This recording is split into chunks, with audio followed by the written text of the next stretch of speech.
You're watching Mavericks Today by Chat Sports. I am Harrison Graham, back with another video here on the channel. Subscribe if you haven't already, and stay offline if you're Kyrie Irving, because the antics are back. He posted a video asking people to stop speculating around his pending free agency. Like, yeah, what else are basketball fans going to do, Kyrie? Like, my goodness. Here's what he had to say on Instagram Live.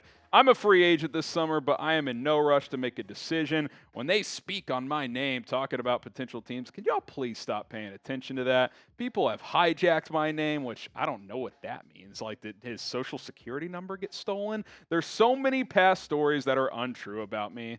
I could probably buy that. I have the confidence to speak my truth. If you hear something about my career, it's going to happen direct like this. I am an independent agency. It's just me. It's kind of like O.J. Simpson's Twitter. If you didn't hear me say it here, I didn't say it. That's what Kyrie's telling you. And hey, listen, if O.J. says it, it must be true.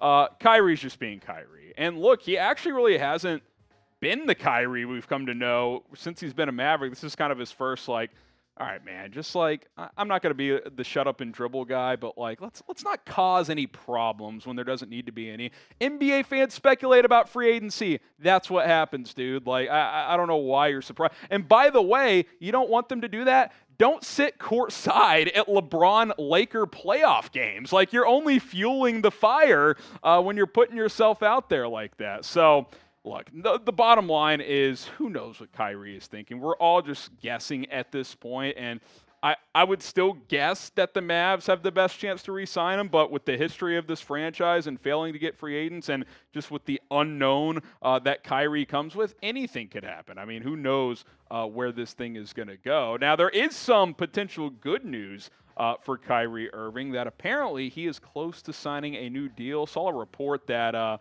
Adidas could be interested in signing him.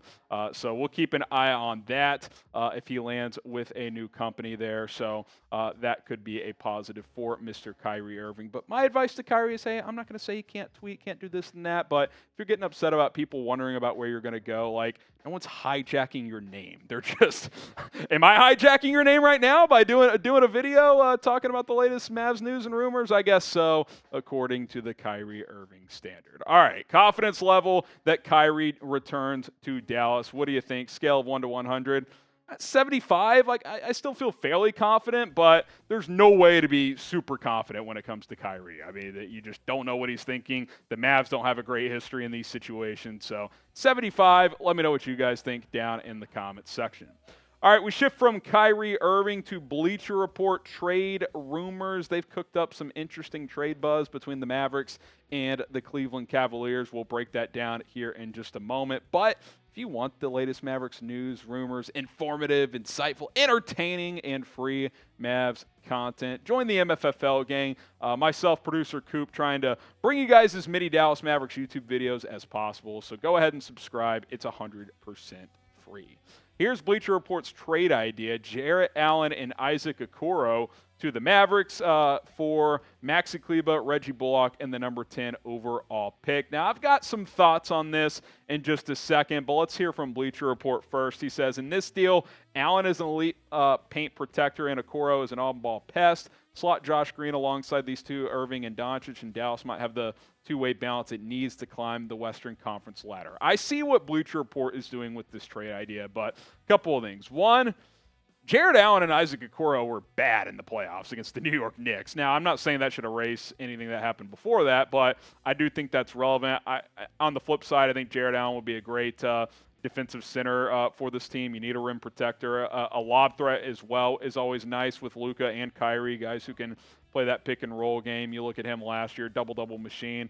I think those blocks could be a little bit higher. We'll see if he's able to, get above 1.5 blocks per game next year. He's certainly the true starting center that they could use and that they could need. They haven't had a starting caliber center of this caliber since Tyson Chandler, if we're being completely honest. Now, I'm a little more skeptical of Isaac Okoro. Like, I just don't love really anything about his game. Like, he's okay at everything. Like, he's a decent defender. He's a decent shooter. He's a decent ball handler, but he's not great at anything. I guess he's not bad at anything, but, bench wing that can give you some production, I guess. I mean, Could he be like what Josh Green was last year with less scoring? Perhaps he could do something like that for you. I don't think he'd be asked to do too much. Like, he's not carrying the load for this team or even the bench unit. Like, come in, play some defense, knock down the occasional catch and shoot three, and that's really all you would ask for him. Now, you'd be losing Maxi Kleber as you look back at this trade here. You'd be losing Reggie Bullock, but you get younger on the wing with Okoro from Bullock, so I guess I'm fine with that.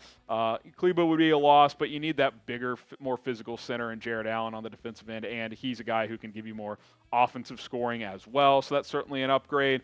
Number 10 as well is kind of like, I guess I would do that, but I would maybe hold out for a better trade if possible. I think it really comes down to, like, how much do the Mavs like Jarrett Allen? If they really like him, then you'd probably give up 10 as well. If not, yeah, I don't know if you pull the trigger on this trade. You look at the potential lineup. It is intriguing. Like, this starting five is solid, and then you bring Okoro off the bench, Jaden Hardy. You hope he takes a step forward. He had a good second half of the season as well. I think they're going to bring back Dwight Powell for probably the vet minimum. He could be your backup five. So, okay, that's a decent 8-man rotation. Maybe you get another 3-and-D bench guy as well. So, is that enough to get you, like, back to close to where you were a couple years ago? That really is going to come down to Luka and Kyrie's fit regardless. Number one, you got to get Kyrie back. But number two, they've got to develop together. Luka's got to learn how to play off ball a little bit more. Jason Kidd has got to figure out how to work a rotation. I mean, he could not figure it out this year with Christian Wood, with Kleber, with Powell. Like, that was a disaster. He never figured out what his rotations could look like. He kept switching up who was going to start, who was coming off the bench. It was just never an area where Kidd got comfortable, but it's all going to start and end with Luka and Kyrie, assuming Kyrie does come back. Like, if those guys excel together, this is going to be a good basketball team. If not, it's probably going to be a mediocre team that's like a play-in type of team, which is not the area you want to be with Luka, because if you keep flirting with that middle of the NBA kind of spot, eventually he's probably going to request a trade. So looking back at this trade, Jarrett Allen and Isaac Okoro to the Mavericks, Maxi Kleber, Reggie Bullock, and the number 10 overall pick. Would you do this trade? Type A for accept or D for decline. Let me know down in the comment section down below. A for accept or D for decline. Appreciate you guys for tuning in to today's video. More Mavericks coverage to come, so go ahead and subscribe for the latest Mavericks news, rumors, trade buzz, and everything else in between. Draft buzz as well, having the number 10 pick. I'm Harrison Graham. We'll see you guys soon with another video.